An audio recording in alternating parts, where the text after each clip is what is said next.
الحمد لله رب العالمين والصلاة والسلام على سيد الأنبياء وأشرف المرسلين وعلى آله وصحبه أجمعين ومن تبعهم بإحسان في كل زمان ومكان إلى يوم الدين. أما بعد فأعوذ بالله من الشيطان الرجيم. بسم الله الرحمن الرحيم. وسارعوا إلى مغفرة من ربكم وجنة عرضها السماوات والأرض أعدت للمتقين.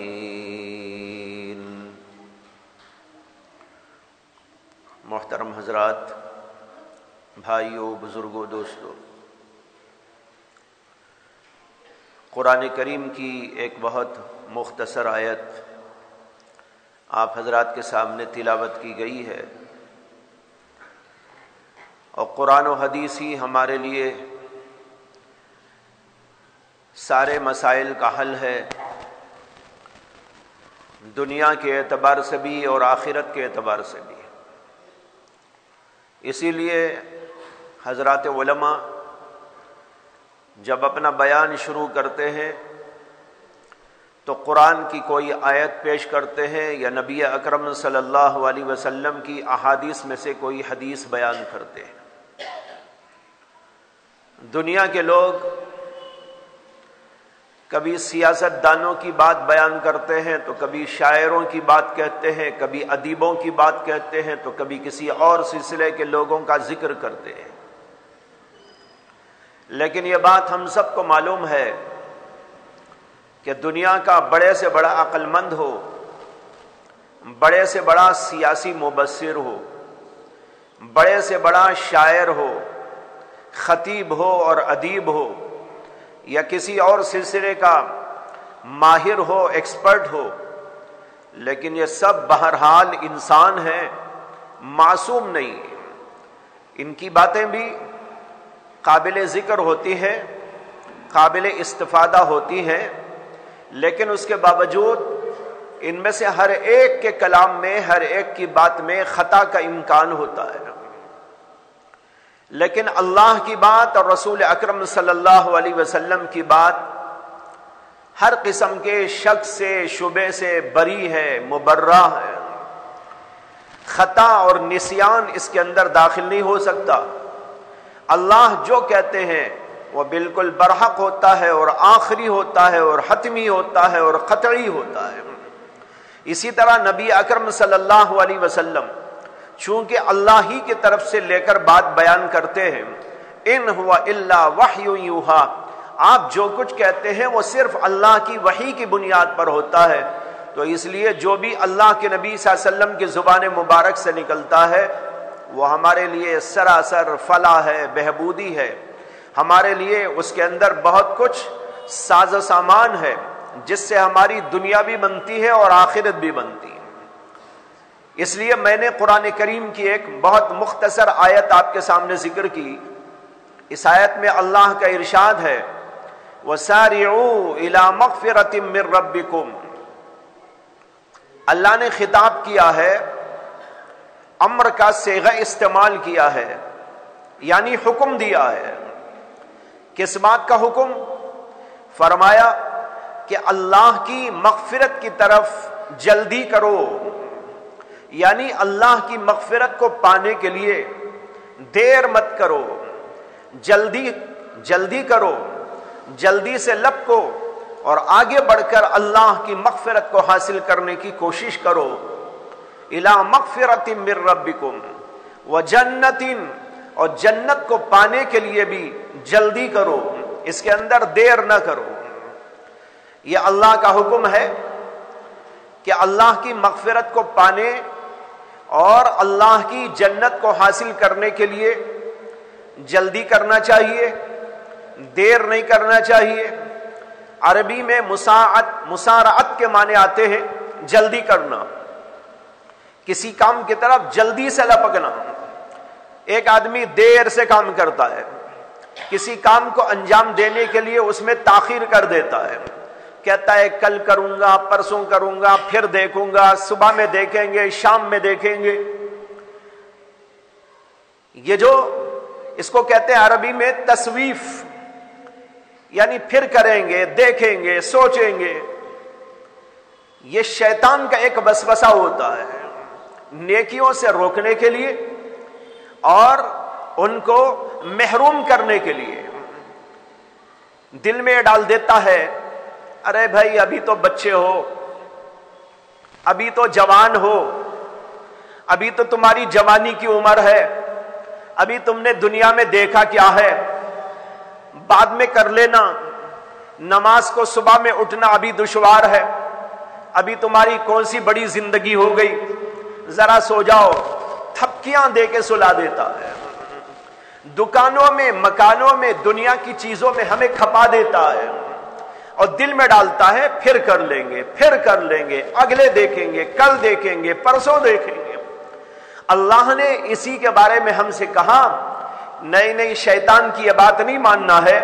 سارعوا الی مغفرۃ من ربکم، اللہ کی مغفرت کو حاصل کرنے کے لیے جلدی سے لپکو. نماز کا وقت ہو گیا، نماز میں جلدی کرو. روزے کا وقت آ گیا، روزے میں جلدی کرو. نیکی کا وقت آ گیا تو نیکی میں جلدی کرو. کسی کام کے سلسلے میں جو نیک ہو، اللہ کی مغفرت کا سامان ہو، اس کے اندر ہمیں لیٹ نہیں کرنا چاہیے، تاخیر نہیں کرنا چاہیے، جلدی سے اس کو پورا کرنے کی کوشش کرنا چاہیے. ایک حدیث میں آتا ہے کہ نبی اکرم صلی اللہ علیہ وسلم نے ارشاد فرمایا بادروا بالاعمال، نیک کام انجام دینے کے سلسلے میں جلدی کرو اس سے پہلے کہ وہ دن آ جائے جبکہ فسادات اور فتنے اتنی تیزی سے آئیں گے، اتنی تیزی سے آئیں گے جیسے کہ رات کا ایک حصہ اس کے بعد والے حصے کے بعد لگاتار آنا شروع کر دیتا ہے. کقطع اللیل المظلم، اللہ کے نبی نے کہا جیسے کہ رات کے حصے اور ٹکڑے ایک کے بعد ایک، ایک کے بعد ایک. آپ دیکھتے ہیں نا، رات آ گئی، مغرب آ گئی، رات چھا گئی، اب اس کے بعد کیا ہوتا ہے، اس کے اندر اور شدت آتی ہے. تھوڑا سا اندھیرا ہوا، پھر اس کے فوری بعد اور اندھیرا ہوا، اور اس کے بعد اور اندھیرا ہو گیا.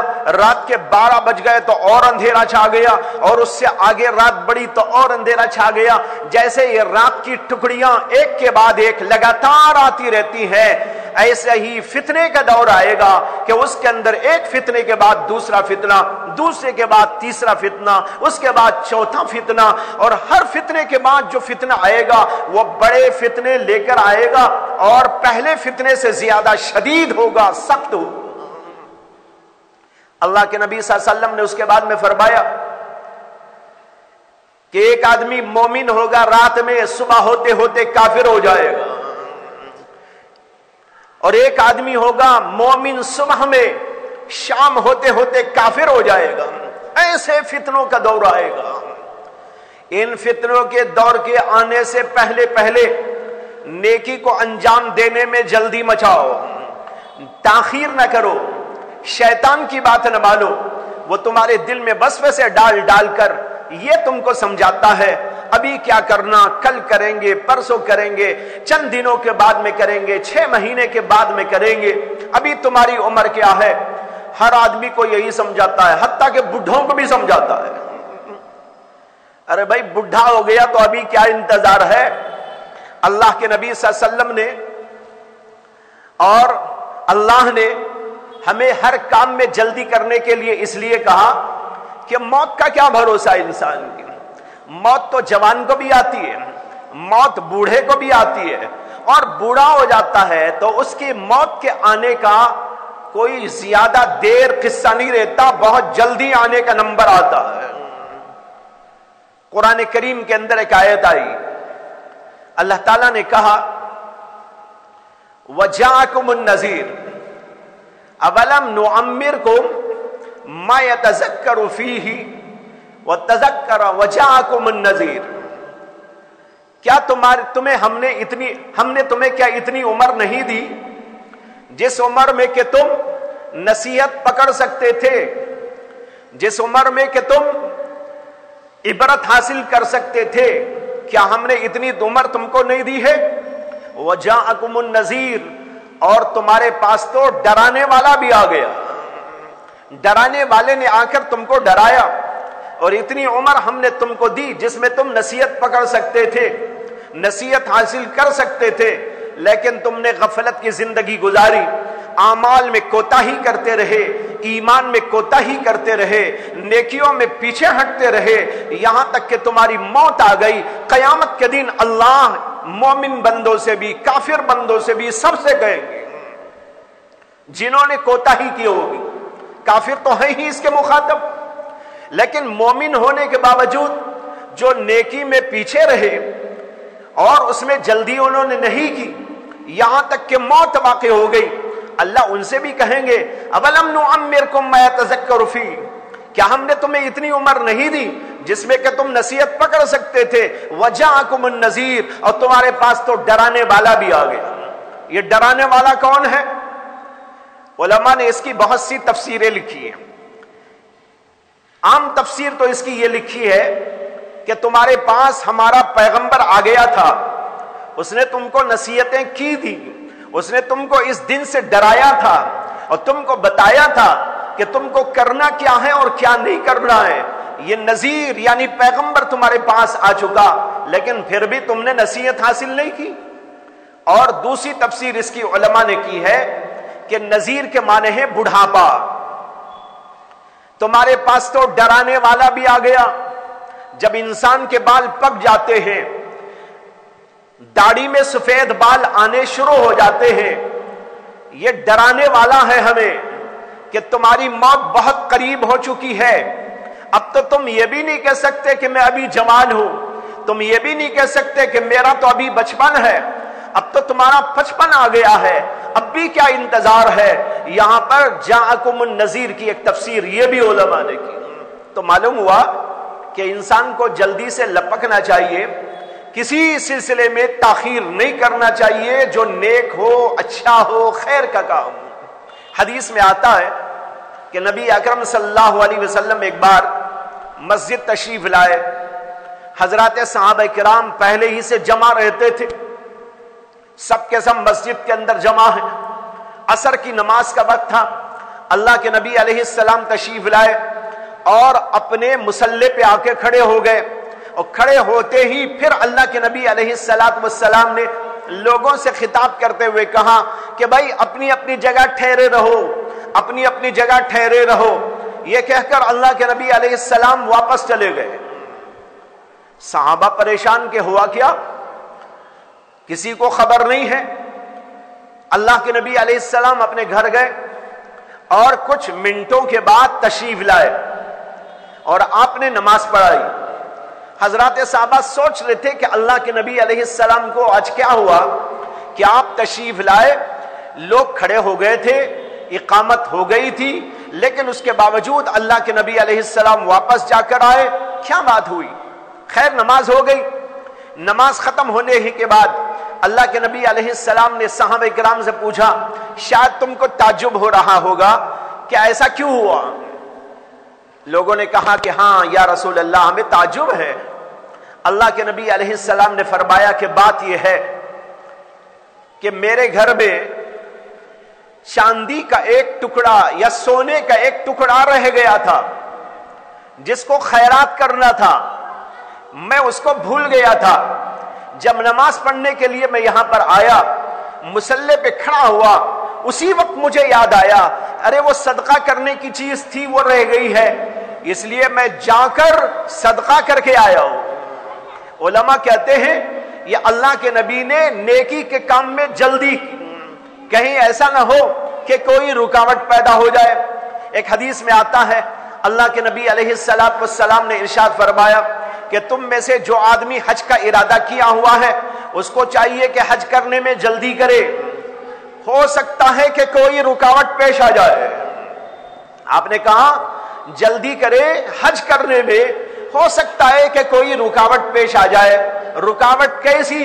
آپ نے کہا اما بھی موت، یا تو موت کی وجہ سے رکاوٹ پیدا ہو جائے، یا یہ کہ سواری نہ مل پائے، یا یہ کہ جو ہے فقر و فاقہ پیدا ہو جائے، یعنی مال لٹ گیا، کہیں چلا گیا، مال ہاتھ سے نکل گیا، اب بیچارہ حج نہیں کر سکتا۔ اللہ کے نبی نے کہا جو حج کا ارادہ کر لیا اس کو چاہیے کہ فوراً حج کے لیے چلا جائے، تاخیر نہ کرے۔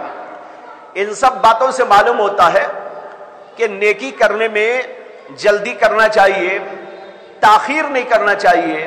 ایک حدیث میں آتا ہے اللہ کے نبی صلی اللہ علیہ وسلم نے فرمایا اغتنم خمسا قبل خمس، پانچ باتوں سے پہلے غنیمت سمجھو، پانچ باتوں سے پہلے غنیمت سمجھو۔ کن باتوں سے پہلے غنیمت سمجھے؟ اللہ کے نبی صلی اللہ علیہ وسلم نے فرمایا کہ اپنے شباب اور جوانی کے زمانے کو بڑھاپے کے آنے سے پہلے غنیمت سمجھو۔ شباب کا قبل حرمک، بڑھاپا آ گیا تو آدمی کچھ نہیں کر پاتا، یہاں درد وہاں درد، یہ مصیبت وہ پریشانی، آنکھوں کو دکھائی نہیں دیتا، کانوں کو سنائی نہیں دیتا، چلنا مشکل ہو گیا، نماز کے لیے آنا دشوار ہو گیا۔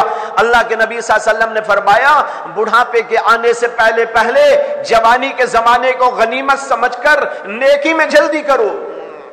جوانی میں یہ نہ سمجھو ابھی تو ہم جوان ہیں، بڑھاپے میں کر لیں گے، ابھی تو ہمارے کھانے کا دور ہے، پینے کا دور ہے، عیش کا دور ہے، کھیلنے کودنے کا دور ہے، یہ سمجھ کر آپ بڑھاپے کے انتظار میں رہیں گے تو جوانی یوں جائے گی، اور جب بڑھاپا آئے گا ارادہ ہوگا نماز پڑھنے کا، پڑھ نہیں سکتا بوڑھا آدمی، قرآن کی تلاوت کرنا چاہے گا، آنکھوں کو نظر نہیں آتا، کانوں سے کچھ نیک بات سننا چاہے گا، سماعت نے جواب دے دیا سن نہیں پاتا، کچھ کرنا چاہے گا، ہاتھ میں پیر میں طاقت موجود نہیں ہے، کچھ کر نہیں پائے گا۔ اس زمانے میں انسان حسرت کرے گا، افسوس کرے گا جوانی میں کر لیتا تو کتنا اچھا تھا۔ جوانی ذخیرہ جمع کرنے کا دور ہے، بڑھاپا اس جوانی میں جمع کیے ہوئے خزانے کو کھانے کا دور ہے۔ دیکھیے دنیا میں بھی تو یہی اصول ہے نا، جب آدمی جوان ہوتا ہے تو کماتا ہے۔ کیا کوئی آدمی کمانے کے سلسلے میں یہ کہتا ہے کہ بھئی ابھی تو جوانی کا زمانہ ہے کیا کمانا، جب میں بوڑھا ہو جاؤں گا نا تب کماؤں گا؟ آپ نے کسی ایسے آدمی کو دیکھا دنیا میں جو یہ کہتا ہو کہ ابھی تو میری جوانی کا دور ہے، کمانے کی اب مجھے کوئی ضرورت نہیں، بس اب تو بیٹھ کے کھاتا رہنا ہے، عیش کرنا ہے، گھومنا ہے، پھرنا ہے، جب بڑھاپا آئے گا نا ایک دکان کھولوں گا، بڑھاپا آئے گا نا تو اس وقت میں کام کرنے کے لیے جاؤں گا، جوانی میں اب کیا ضرورت ہے؟ کہیں آپ نے دیکھا یا سنا؟ نہیں، کوئی ایسا نہیں کہتا۔ کیوں نہیں کہتا؟ سب کو معلوم ہے کہ بڑھاپا آئے گا، ہاتھ پیر جواب دے دے گی، آنکھ جواب دے دے گی، کان جواب دے دیں گے، قوت و طاقت جواب دے دے گی، اور میں کسی کا قابل نہیں رہوں گا۔ اس زمانے میں کھانے پینے عیش عشرت کرنے کے لیے مجھے جوانی میں کما کے رکھنا ہے۔ یہی اصول ہے دنیا کا، اور اللہ کے نبی یہی اصول ہم کو دے رہے ہیں دین کے بارے میں، کہ دین میں بھی یہی سمجھو کہ جوانی ہے، قوت ہے، طاقت ہے، کر سکتا ہوں، بہت کچھ کر سکتا ہوں، تو میری اس جوانی کے دور کو، میری قوتوں اور طاقتوں کو نیکی کے اندر نیکی میں لگاؤں اور نیکیوں کا خزانہ جمع کر لوں۔ اور جب بڑھاپا آئے گا آدمی بہت مشکل سے عبادت کر پائے گا۔ اس وقت میں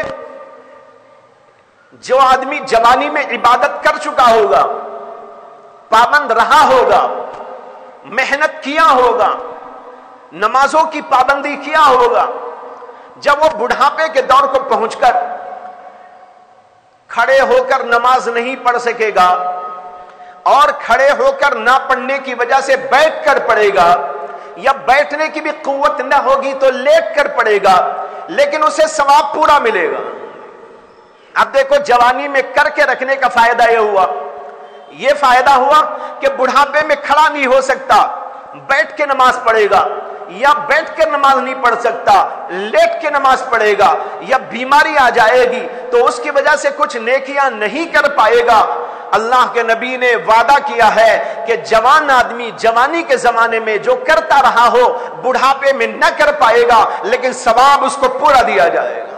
وہ مسجد کو نہیں آ سکتا، بوڑھا ہو گیا یا بیماری کی وجہ سے نہیں آ سکتا، وہ گھر میں نماز پڑھتا ہے، لیکن اسے ثواب مسجد میں نماز پڑھنے والے لوگوں کے برابر دیا جاتا ہے۔ کیوں؟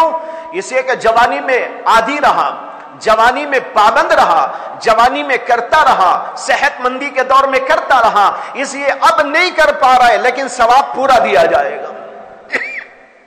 اور جو آدمی جوانی میں نہیں کیا، بڑھاپے میں کرنے کی کوشش کرے گا تب بھی نہیں کر پائے گا، نہ وہاں ملا نہ یہاں ملا، وہاں بھی محروم اور یہاں بھی محروم ہو جائے گا۔ اس لیے اللہ کے نبی نے فرمایا 5 باتوں کو 5 باتوں سے پہلے غنیمت سمجھو۔ ان میں سے ایک بات یہ کہ جوانی کو بڑھاپے سے پہلے غنیمت سمجھو، اور دوسری بات فرمائی کہ اپنے غنا یعنی مالداری کے زمانے کو فقر و فاقے کے آنے سے پہلے غنیمت سمجھو۔ ابھی فقر و فاقہ نہیں ہے، ماشاءاللہ اللہ نے خوب دیا ہے، غنیمت سمجھو۔ اب غنیمت سمجھ کر کرنا کیا ہے؟ زکوٰۃ ادا کرنا ہے، خیر خیرات کرنا ہے، بھلائی کے کاموں میں حصہ لینا ہے، غریبوں کی امداد کرنا ہے، بیواؤں کی مدد و نصرت کرنا ہے، مسجدوں کو دینا ہے، مدارس کو دینا ہے، جہاں جہاں نیکیوں میں خرچ کرنے کا موقع ہے وہاں وہاں خرچ کر دینا ہے۔ اگر اس دور میں اگر آدمی نے یہ نہیں سوچا اور سوچا پھر دیکھیں گے، کل کروں گا، پرسوں کروں گا، ترسوں کروں گا، نتیجہ یہ ہوگا کہ اگر فقر و فاقہ آ گیا، اللہ نے آزمائش میں ڈال دیا، اس لیے کہ اللہ کی آزمائش تو سب سے آتی ہے، مال سے بھی آتی ہے، فقر سے بھی آتی ہے۔ اللہ مال دے کے بھی آزماتے ہیں، مال چھین کے بھی آزماتے ہیں۔ مال دیا، اگر خرچ نہیں کیا اللہ کے راستے میں، اللہ تعالیٰ نے فقر و فاقے میں مبتلا کر دیا، تب سوچے گا تب بھی نہیں دے سکے گا۔ اسے کہ خود کو کھانے نہیں ہے تو دوسرے کو کیا دے گا؟ تو نہ وہاں دیا نہ یہاں دیا۔ اسی اللہ کے نبی نے فرمایا کہ اس دور کے آنے سے پہلے مالداری کے دور کو غنیمت سمجھو۔ کچھ جل رہا ہے کیا ہے؟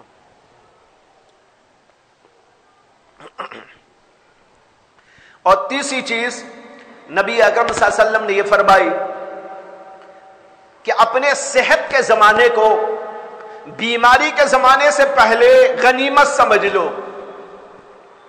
اللہ نے صحت دی ہے، قوت دی ہے، طاقت دی ہے، آدمی دیکھنے کے لائق ہے، سننے کے لائق ہے، بولنے کے لائق ہے، چلنے پھرنے کے لائق ہے، اور آرام اور ٹھاٹ کی زندگی اللہ نے دی ہے صحت کی وجہ سے۔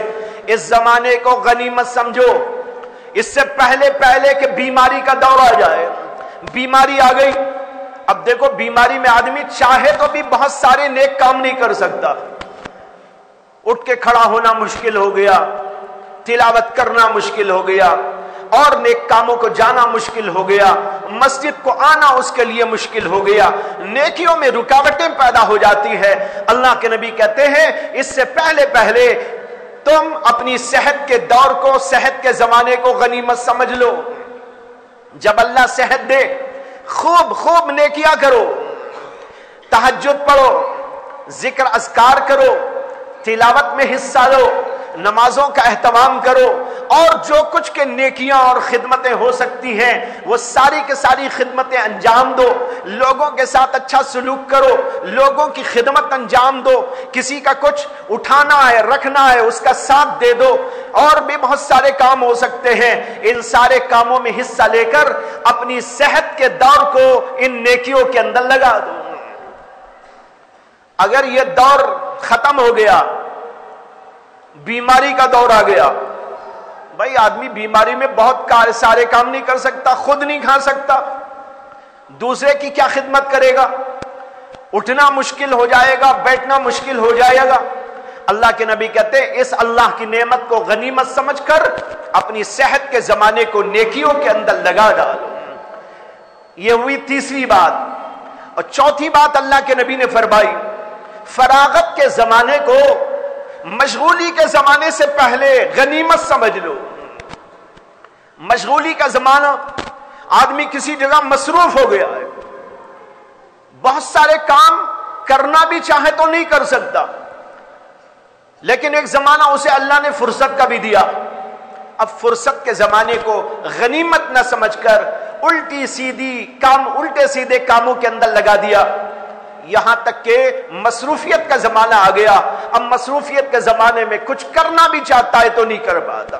اس لیے فرمایا فراغت کے زمانے کو، فرصت کے زمانے کو غنیمت سمجھو. اور آخری بات اللہ کے نبی نے فرمائی کہ اپنی حیات کو موت آنے سے پہلے پہلے غنیمت سمجھو. اللہ نے زندگی دی ہے، زندگی بہت بڑی نعمت. اس زندگی میں آدمی بہت کچھ کر سکتا ہے. موت آ جائے گی تو کیا کرے گا؟ کہتے ہیں کہ ایک آدمی تھے، ان کا انتقال ہو گیا اور ان کی خواہش تھی کہ میرے مرنے کے بعد مجھے اللہ تبارک و تعالی قبر کے اندر نماز پڑھنے کی اجازت دے دے، نماز پڑھنے کا موقع دے دے. وہ بڑے نمازی آدمی تھے، ان کو نماز سے بڑی الفت تھی، نماز کا بڑا شوق تھا، ہر وقت نماز پڑھا کرتے تھے اور دعا بھی کرتے تھے کہ اللہ میں مر جاؤں تو مجھے قبر کے اندر بھی نماز پڑھنے کا موقع دے دیجیے. بعض اکابر ایسے گزرے ہیں کہ ان کو ذکر کا بڑا جذبہ تھا، کسی کے اندر نوافل زیادہ پڑھنے کا جذبہ تھا، کسی کے اندر تلاوت زیادہ کرنے کا جذبہ تھا. تو الگ الگ جو ہے جذبات ہوتے ہیں نیکی کے. ان کو نماز کا بڑا جذبہ تھا. حضرت حاجی امداد اللہ مہاجر مکی رحمت اللہ علیہ جو بہت بڑے صوفی اور بزرگ گزرے ہیں، ان کے بارے میں آتا ہے وہ فرمایا کرتے تھے کہ اگر اللہ مجھ سے پوچھے کہ امداد اللہ تجھے کیا چاہیے، جنت میں بھیج دیتا ہوں. وہ کہتے تھے اللہ مجھ سے پوچھے تو میں عرض کروں گا کہ اللہ آپ کے عرش کے سائے میں اتنی جگہ دے دیجئے کہ بس نماز پڑھتا رہو. ان کو نماز کا اتنا ذوق تھا، کہنے لگے کہ اگر اللہ مجھ سے پوچھے تو میں کہوں گا کہ اللہ آپ کے عرش کے سائے میں اتنی جگہ دے دے کہ وہاں نماز پڑھتا رہوں. تو ایسے ہی ایک بزرگ تھے، نماز کا بڑا شوق تھا اور دعا مانگتے تھے کہ مجھے قبر کے اندر بھی نماز پڑھنے کا موقع دیا جائے. اس کے بعد ان کا انتقال ہوا. جب ہونا تھا ان کے بیٹے نے ان کو خواب میں دیکھا تو وہ نماز میں مشغول ہیں قبر کے اندر. بیٹے کو بڑا جب میں خوشی ہوئی کہ ماشاءاللہ ہمارے والد کی دعا قبول ہو گئی اور اللہ تبارک و تعالیٰ نے ان کو قبر کے اندر بھی نماز پڑھنے کا موقع دیا. خواب ہی میں وہ دیکھتے ہیں کہ وہ قبر میں بیٹھ کر ان کا انتظار کر رہے ہیں. کچھ دیر کے بعد انہوں نے سلام پھیرا، سلام کیا، والے کا ہوا. پھر اس کے بعد میں خیریت پوچھی اور کہا ماشاءاللہ آپ یہاں نماز پڑھ رہے.